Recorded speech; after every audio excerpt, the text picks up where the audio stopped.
Hello everyone, this is Jagadish Kumar. ఈరోజు టాపిక్లో మనం మిర్రర్స్ గురించి, అలాగే Cartesian sign rule, next radius of curvature and focal లెంత్ల మధ్య రిలేషన్ గురించి నేర్చుకుందాం. Okay, let's start our class. ముందుగా మిర్రర్ని ఎలా డిఫైన్ చేస్తామంటే, mirror is an object that having the reflecting surface at one end and opaque at other end. అంటే చూడండి, దీన్ని మిర్రర్ అనేది ఒక ఎండ్ వైపు ఏమో రిఫ్లెక్టింగ్ సర్ఫేస్ ఉంటుంది. సో ఈ రిఫ్లెక్టింగ్ సర్ఫేస్ వలన మనకు రియల్ ఇమేజ్ కానీ లేదా వర్చువల్ ఇమేజ్ కానీ ఫామ్ అవుతాయి. ఇంకో ఎండ్ వైపు ఏమో అపాక్ మెటీరియల్ ఉంటుంది. సో అపాక్ మెటీరియల్ అంటే లైట్ మిర్రర్ నుంచి ట్రాన్స్మిట్ అవ్వకుండా ఉండడానికి. సో ఇక్కడ అపాక్ మెటీరియల్గా మనం సిల్వర్ నైట్రేట్ కోటింగ్ కానీ లేదా అల్యూమినియం కోటింగ్ కానీ యూజ్ చేస్తాం. సిల్వర్ అనుకోండి, మోర్ దెన్ 95% లైట్ రిఫ్లెక్ట్ అవుతుంది. అల్యూమినియం అయితే నియర్లీ 90% దాకా లైట్ అనేది రిఫ్లెక్ట్ అవుతుంది. సో దర్పణాన్ని ఎలా నిర్వచించవచ్చు మనం? మిర్రర్ అంటే దర్పణం అండి. దర్పణాన్ని మనం ఎలా నిర్వచించవచ్చు? ఒకవైపు పరావర్తనం చెందడానికి వీలుగా ఉంటూ మరోవైపు దళసరిగా ఉండే పదార్థాన్ని ఏమంటాం అంటే దర్పణం అంటాం. సో ఈ దర్పణాల వలన మనకు నిజ ప్రతిబింబం కానీ లేదా మిథ్యా ప్రతిబింబం కానీ ఏర్పడతాయి. ఓకే, సో ఇక్కడ మిర్రర్స్ అనేవి మేజర్గా రెండు రకాలు. సో వాటిని ఎలా క్లాసిఫై చేస్తామంటే, మిర్రర్స్, దర్పణాలు,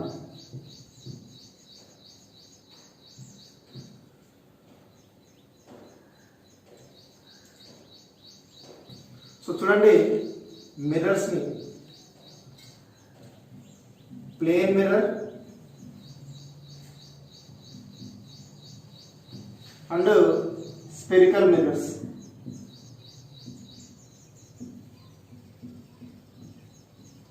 ఓకే, ప్లేన్ మిర్రర్ అంటే సమతల దర్పణం.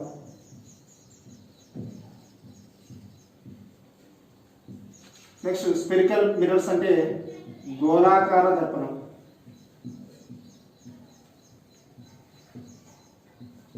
ఓకే, సో ముందుగా ప్లేన్ మిర్రర్ అంటే, ఓకే, ప్లేన్ మిర్రర్ని ఎలా డిఫైన్ చేస్తామంటే, plane mirror is a mirror with the flat reflecting surface. అంటే చూడండి, ఫ్లాట్ రిఫ్లెక్టింగ్ సర్ఫేస్ అంటే మీకు ఇక్కడ ఇమేజ్లో చూపిస్తాను. ఆ ఇమేజ్ చూడండి. జనరల్గా మనం ఇళ్లలో ఉపయోగించేటువంటి మిర్రర్స్ అన్నీ కూడా ప్లేన్ మిర్రర్సే. ఇంకో విషయం ఏంటంటే, ప్లేన్ మిర్రర్ అనేది ఆల్వేస్ వర్చువల్ ఇమేజ్ని ఫామ్ చేస్తుంది. ఓకే, సో ఇక్కడ వర్చువల్ ఇమేజ్ అంటే మనకు ప్లేన్ మిర్రర్లో లెఫ్ట్ రైట్ అనేది రివర్స్లో వస్తుంది. ప్లేన్ మిర్రర్లో మనకు లెఫ్ట్ రైట్ అనేది రివర్స్లో ఇమేజ్ ఫామ్ అవుతుంది.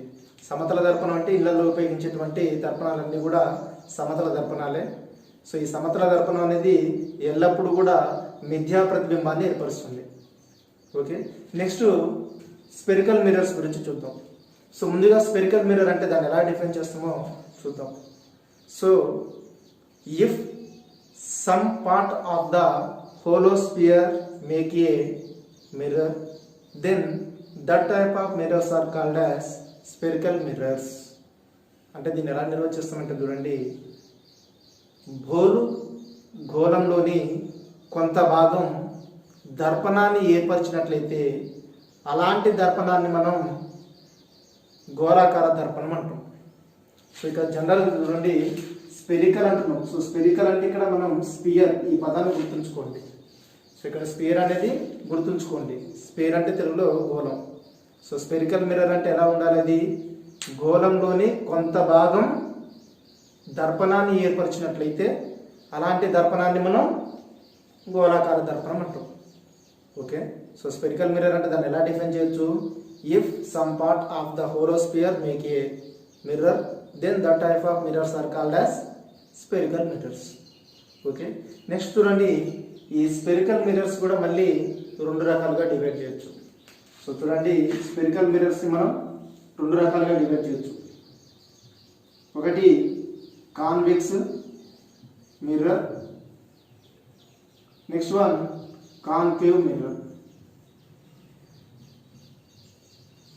సో కాన్వెక్స్ అంటే తెలుగులో కుంభాకార, దర్పణం, కాన్కేవ్ అంటే పుటాకార దర్పణం.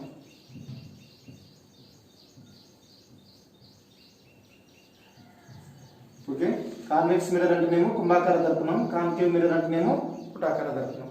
సో కాన్వెక్స్ మిర్రర్ని కాన్కేవ్ మిర్రర్ని ఎలా గుర్తుపడతామో చూద్దాం. ఓకే, సో ఇక్కడ చూడండి, జనరల్గా ఈ షేప్లో ఉంటుంది. అంటే ఇక్కడ ఇప్పుడు స్పేర్లో అనేది సమ్ పార్ట్ అనేది ఇలా తీసుకుంటున్నాను నేను. సో ఈ పార్ట్లోని రిఫ్లెక్టింగ్ సర్ఫేస్ అనేది కాన్కేవ్ అయితేనేమో అది కాన్కేవ్ మిర్రర్ అవుతుంది. రిఫ్లెక్టివ్ సర్ఫేస్ అనేది కాన్వెక్స్ అయితేనేమో అది కాన్వెక్స్ మిర్రర్ అవుతుంది. అంటే చూడండి, సో ఇప్పుడు నేను ఇక్కడ ఇది మిర్రర్ స్పెరికల్ మిర్రర్ కన్సిడర్ చేసుకుంటున్నా. సో ఇక్కడ నేను దీనికి కోటింగ్ ఉందనుకోండి. సో ఇలా కోటింగ్ ఉన్నప్పుడు లైట్ అనేది ఈ పార్ట్ నుంచి రిఫ్లెక్ట్ అవుతుంది. సో ఈ పార్ట్ అనేది కాన్కేవ్ని రిప్రజెంట్ చేస్తుంది కాబట్టి ఇలా ఉండే మిర్రర్స్ ఏమంటాం అంటే కాన్కేవ్ మిర్రర్స్ అంటాం. సో కాన్కేవ్ మిర్రర్ అంటే ఏంది? If the reflecting surface of a spherical mirror is a concave, then the type of mirrors are called as concave mirrors. అంటే చూడండి, గోళాకార దర్పణంలోని పరావర్తన తలం అనేది కుంభాకారం అయితేనేమో అది కుంభాకార దర్పణం అవుతుంది, పుటాకారం అయితేనేమో అది పుటాకార దర్పణం అవుతుంది. సో ఇక్కడ చూడండి, ఇప్పుడు ఇక్కడ లైట్ అనేది ఇలా ఇలా రిఫ్లెక్ట్ అవుతుంది. సో ఇక్కడ ఇలా రిఫ్లెక్ట్ అవుతుందంటే ఏ వైపు? కాన్కేవ్ సైడ్ నుంచి రిఫ్లెక్ట్ అవుతుంది. సో కాన్కేవ్ సైడ్ నుంచి రిఫ్లెక్ట్ అవుతుంది కాబట్టి ఇది కాన్కేవ్ మిర్రర్. ఓకేనా? ఒకవేళ సేమ్ స్పెరికల్ మిర్రర్ తీసుకుంటున్నా, కాన్కేవ్ ఎండ్ వైపు అపాక్ మెటీరియల్ నుంచి లైట్ అనేది ఇలా రిఫ్లెక్ట్ అయింది అనుకోండి. ఓకే, లైట్ అనేది ఇలా రిఫ్లెక్ట్ అయింది అనుకోండి, అంటే ఇక్కడ కాన్వెక్స్ సైడ్ నుంచి రిఫ్లెక్ట్ అయింది అనుకోండి. సో ఇలా కాన్వెక్స్ సైడ్ నుంచి రిఫ్లెక్ట్ అయితే దాన్ని కాన్వెక్స్ మిర్రర్ అంటాం. ఓకేనా? So convex mirror, concave mirror. Concave mirror అంటేనేమో స్పెరికల్ మిర్రర్ యొక్క రిఫ్లెక్టివ్ సర్ఫేస్ అనేది కాన్కేవ్ ఉండాలి. ఓకే, అలా ఉంటే దాన్ని కాన్కేవ్ మిర్రర్ అని అంటాం. ఒకవేళ స్పెరికల్ మిర్రర్ యొక్క రిఫ్లెక్టివ్ సర్ఫేస్ అనేది కాన్వెక్స్ అయితే దాన్ని కాన్వెక్స్ మిర్రర్ అని అంటాం. ఓకే, సో జాగ్రత్తగా చూడండి, ఇలా స్పెరికల్ మిర్రర్ తీసుకొని ఈ ఎండ్ వైపు కోటింగ్ చేశారనుకోండి, అది కాన్కేవ్ మిర్రర్ అవుతుంది. ఒకవేళ ఈ ఎండ్ వైపు కోటింగ్ చేశారనుకోండి, అది కాన్వెక్స్ మిర్రర్ అవుతుంది. ఓకే, సో ఇక్కడ కాన్వెక్స్ మిర్రర్, కాన్కేవ్ మిర్రర్ అంటే మీకు ఒక ఐడియా వచ్చి ఉంటుంది. సో కాన్వెక్స్ మిర్రర్ అంటేనేమో ఇలా ఉండాలి, లైట్ అనేది ఇలా రిఫ్లెక్ట్ అవ్వడానికి ఇటువైపు ఉండాలి. ఓకే, ఈ ఎండ్ వైపు రిఫ్లెక్ట్ అయి ఉండాలి. కాన్వెక్స్ అంటేనేమో ఈ సైడ్ వైపు లైట్ అనేది ఇలా ఇన్సిడెంట్ అయితే ఈ సైడ్ నుంచి రిఫ్లెక్ట్ అవ్వడానికి పాసిబిలిటీ ఉండాలి. ఓకే, నెక్స్ట్ ఇంకోటి చూడండి, ఈ కాన్వెక్స్ మిర్రర్ని కాన్కేవ్ మిర్రర్ని ఎక్కడ ఉపయోగిస్తారంటే, కాన్కేవ్ మిర్రర్ని డాక్టర్స్ మిర్రర్ అని అంటాం. గుర్తుంచుకోండి, కాన్కేవ్ మిర్రర్ని డాక్టర్స్ మిర్రర్ అని అంటాం. సో డాక్టర్స్ మిర్రర్ అంటే డెంటిస్టులు కాన్కేవ్ మిర్రర్ని ఎక్కువగా యూజ్ చేస్తారు. నెక్స్ట్ కాన్కేవ్ మిర్రర్ని మన వెహికల్స్ హెడ్ లైట్లలో, టార్చ్ లైట్లలో, టేబుల్ ల్యాంప్లలో కూడా కాన్కేవ్ మిర్రర్స్ని యూజ్ చేస్తాం. అదే కాన్వెక్స్ మిర్రర్ అనుకోండి, కాన్వెక్స్ మిర్రర్ని మనం వెహికల్స్కి సైడ్ మిర్రర్స్లో, ఓకే, మన వెహికల్ యొక్క సైడ్ మిర్రర్స్లో ఉపయోగించేటువంటి మిర్రర్స్ ఏంటి అంటే అవి convex mirrors. So convex mirrors అనేది ఆల్వేస్ వర్చువల్ ఇమేజ్ని ఫామ్ చేస్తుంది.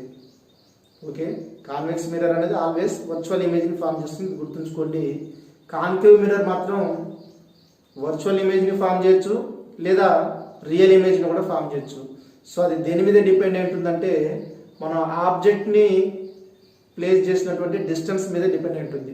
సో మన ఆబ్జెక్ట్ని ఒక ప్లేస్ దగ్గర ఉంటేనేమో మనకు రియల్ ఇమేజ్ ఫామ్ అవుతుంది, ఇంకో పాయింట్ దగ్గర ఉంటేనేమో వర్చువల్ ఇమేజ్ ఫామ్ అవుతుంది. దీనికి సంబంధించినటువంటి డీటెయిల్స్ నెక్స్ట్ వీడియోలో డిస్కస్ చేద్దాం. ఎప్పుడు రియల్ ఇమేజ్ ఏర్పడుతుంది, ఎప్పుడు వర్చువల్ ఇమేజ్ ఏర్పడుతుంది అనే దాన్ని నెక్స్ట్ వీడియోలో డిస్కస్ చేద్దాం. Okay, so next centre of curvature pole గురించి చూద్దాం. Okay, just 1 second.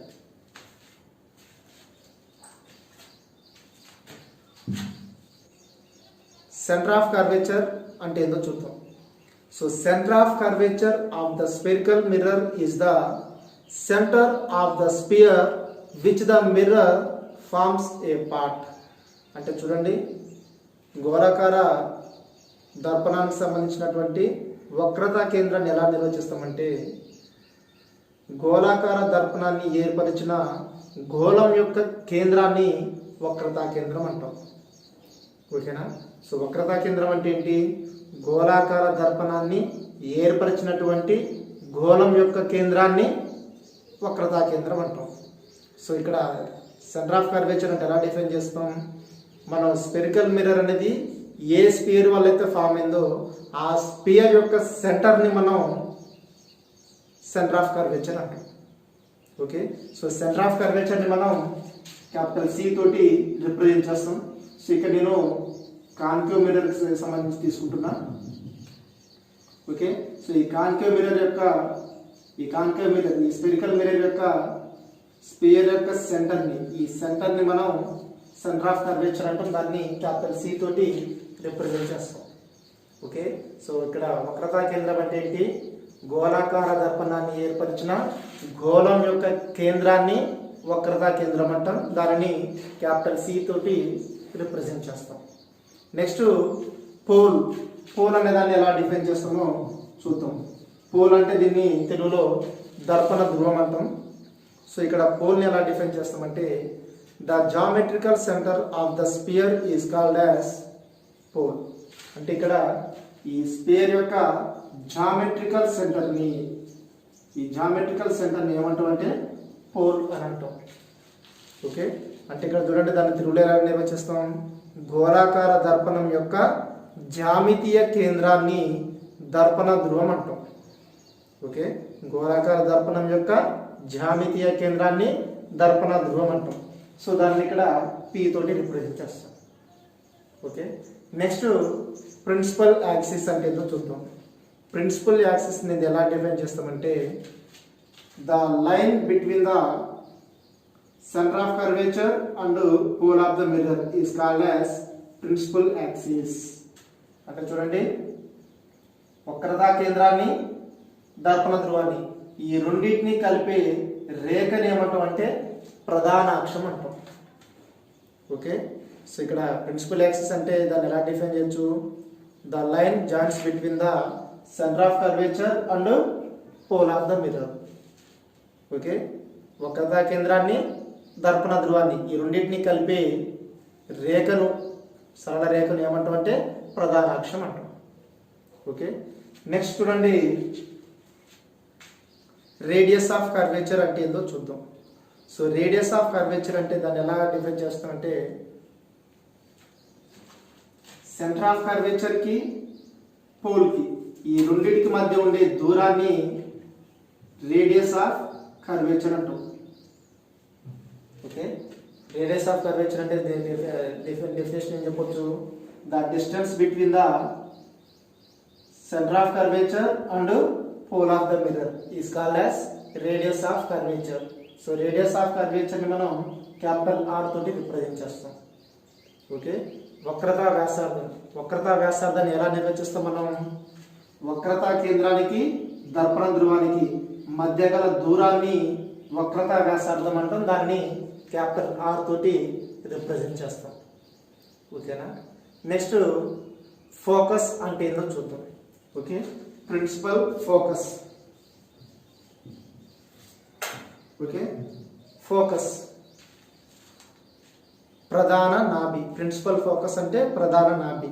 So principal ఫోకస్ని ఎలా డిఫైన్ చేస్తామంటే, ఒకసారి చూడండి, ఒకవేళ ఈ ప్రిన్సిపల్ యాక్సిస్కి లైట్ రే అనేది ఇలా ప్యారలల్గా ట్రావెల్ చేస్తూ ఇన్సిడెంట్ అయిన తర్వాత రిఫ్లెక్ట్ అయ్యి ప్రిన్సిపల్ యాక్సిస్ మీద పర్టికులర్గా ఏ పాయింట్ మీద అయితే ఇంటర్సెక్ట్ అవుతుందో ఆ పాయింట్కి మనం ప్రిన్సిపల్ ఫోకస్ అంటాం. దాన్ని క్యాపిటల్ ఎఫ్ తోటి రిప్రజెంట్ చేస్తాం. సో ప్రిన్సిపల్ ఫోకస్ అంటే దాన్ని ఎలా డిఫైన్ చేస్తాం? Principal focus is a point on the principal axis at which the reflected ray is intersect. Okay, అంటే ప్రిన్సిపల్ ఫోకస్ ఎలా డిఫైన్ చేస్తామండి? Principal focus is a point on the principal axis at which reflected ray intersect. Okay, ఎక్కడైతే reflected ray అనేది principal axis మీద intersect అవుతుందో ఆ point మనం principal focus అని అంటాం. ఓకే, ప్రిన్సిపల్ ఫోకస్ తెలుగులో ఏమంటాం మనం దాన్ని? ప్రధాన నాభి. ప్రధాన నాభి అంటే ప్రధాన అక్షం మీద ఏ బిందువు వద్దనైతే పరావర్తన కిరణం ఖండించుకుంటుందో ఆ బిందువుని ప్రిన్సిపల్ ఫోకస్ అంటాం. దీన్ని ఇంకో విధంగా ఎలా డిఫైన్ చేస్తుందో చూడండి. ఈ రిఫ్లెక్టెడ్ రేస్ అన్నీ కూడా ఏ పాయింట్ దగ్గర అయితే కన్వర్జ్ లేదా డైవర్జ్ అవుతాయో ఆ పాయింట్ మనం ప్రిన్సిపల్ ఫోకస్ అంటాం. అంటే చూడండి, ప్రిన్సిపల్ అంటే ప్రధాన అక్షం మీద ఏ బిందువు వద్ద అయితే పరావర్తన కిరణాలు అపసరణం లేదా అభిసరణం చెందుతాయో ఆ పాయింట్ని మనం ప్రధాన నాభి అని అంటాం. ఓకే, సో ప్రధాన నాభిని ఎఫ్తో ఇండికేట్ చేస్తాం. నెక్స్ట్ చూడండి, నాభ్యంతరం అంటే ఎలా నిర్వచిస్తామో చూద్దాం. నాభ్యంతరాన్ని ఎలా నిర్వచిస్తామంటే ఈ ప్రధాన నాభికి దర్పణ ధ్రువానికి ఈ రెండింటికి మధ్య గల దూరాన్ని నాభ్యంతరం అంటాం. దాన్ని స్మాల్ ఎఫ్ తోటి రిప్రజెంట్ చేస్తాం. ఓకే, ఫోకల్ లెంత్ ఎలా నిర్వచిస్తామండి? The distance between the principal focus and pole of the mirror. Principal ఫోకస్కి అలాగే పోల్ ఆఫ్ ద మిర్రర్కి మధ్య ఉండే డిస్టెన్స్ని మనం ఫోకల్ లెంత్గా రిప్రజెంట్ చేస్తాం. దాన్ని స్మాల్ ఎఫ్ తోటి రిప్రజెంట్ చేస్తాం. ఓకే, నాభ్యంతరాన్ని ఎలా నిర్వచిస్తామండి? నాభ్యంతరాన్ని ప్రధాన నాభికి మరియు దర్పణ ధ్రువానికి మధ్య గల దూరాన్ని నాభ్యంతరం అంటాం. దాన్ని స్మాల్ ఎఫ్ తోటి రిప్రజెంట్ చేస్తాం. Okay, next focal plane. ప్రధాన నాభి తలం అంటే ఏదో చూద్దాం. సో ఫోకల్ ప్లేన్ ఎలా నిర్వచిస్తామంటే ఏ plane passing through the principal focus and normal to the principal axis. అంటే చూడండి, ప్రిన్సిపల్ ఫోకస్ నుంచి ట్రావెల్ చేస్తూ ప్రిన్సిపల్ యాక్సిస్కి పర్పెండిక్యులర్గా ఉండే లైన్ని ఏమంటామంటే ఫోకల్ ప్లేన్ అంటాం. తెలుగులో దీన్ని నాభీతలం. ప్రధాన నాభీతలాన్ని ఎలా నిర్వచిస్తామంటే ప్రధాన నాభి గుండా పోతూ ప్రధానాక్షానికి లంబంగా ఉండే తలాన్ని ప్రధాన నాభీతలం అంటాం. Okay, next Cartesian sign convention. Cartesian sign rule గురించి చూద్దాం. మనం ఆప్టిక్స్లో ప్రాబ్లమ్స్ చేయాలి అంటే ఈ సైన్ రూల్స్ గురించి కన్ఫామ్గా తెలియాలి. ఓకే, సో ఈ రూల్స్ తెలిస్తేనే మనకు ప్రాబ్లమ్స్ అనేటివి ఈజీగా చేయవచ్చు. సో ఇప్పుడు ఆ కార్టీజియన్ సైన్ రూల్స్ ఏంటో చూద్దాం. దీంట్లో మేజర్గా 3 రూల్స్ ఉంటాయి.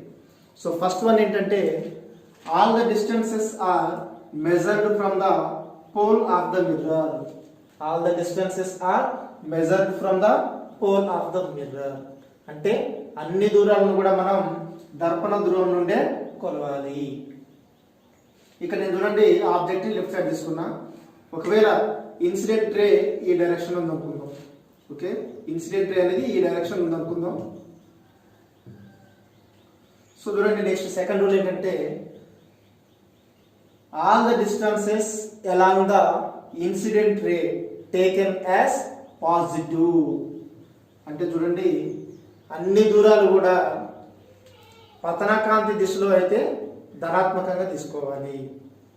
అలాగే ఇన్సిడెంట్ రేకి ఆపోజిట్ డైరెక్షన్ ఉంటే డిస్టెన్సెస్ నెగిటివ్.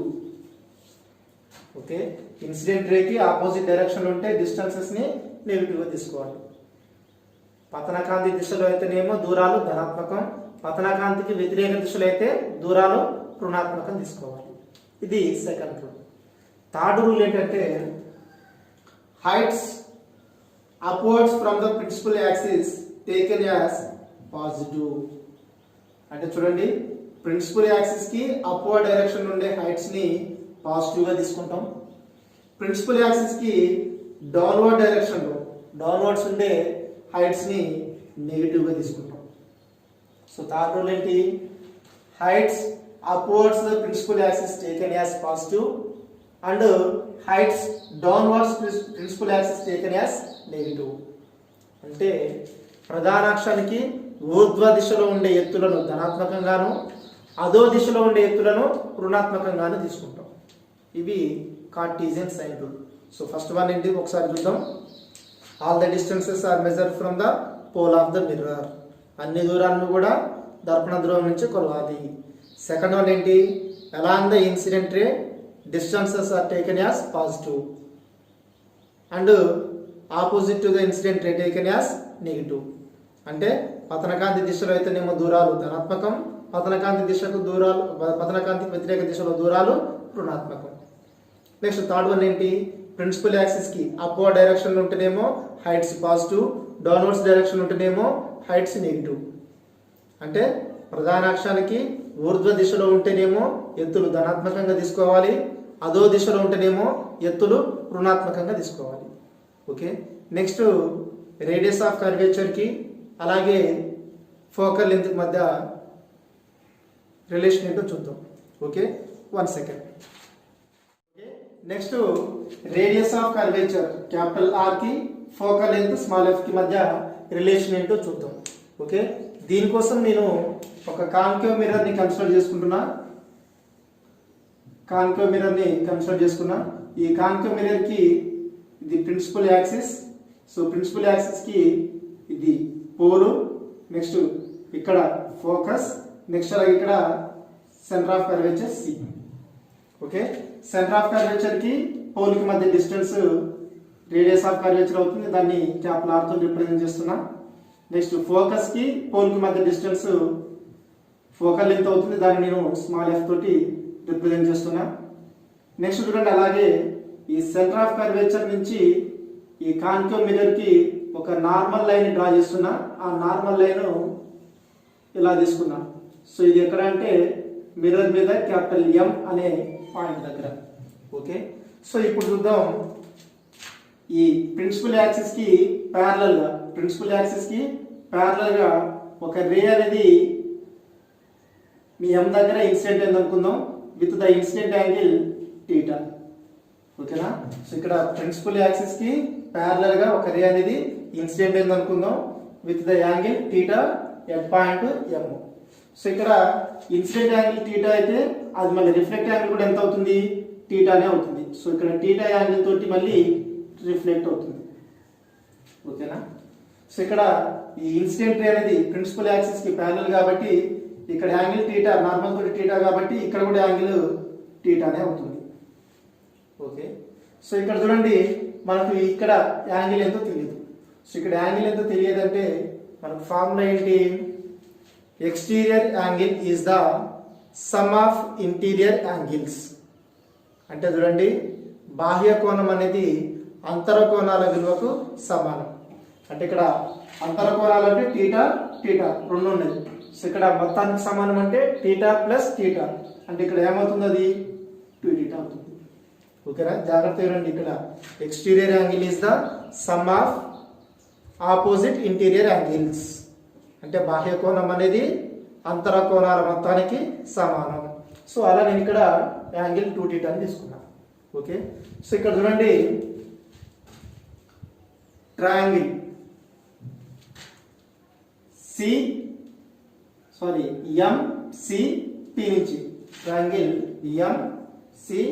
ఎంసిపి నుంచి నాకు tan θ ఈజ్ ఈక్వల్ టు కావాలి. సో tan θ అంటే ఫార్ములా ఏంటండి? tan θ is equal to opposite by adjacent.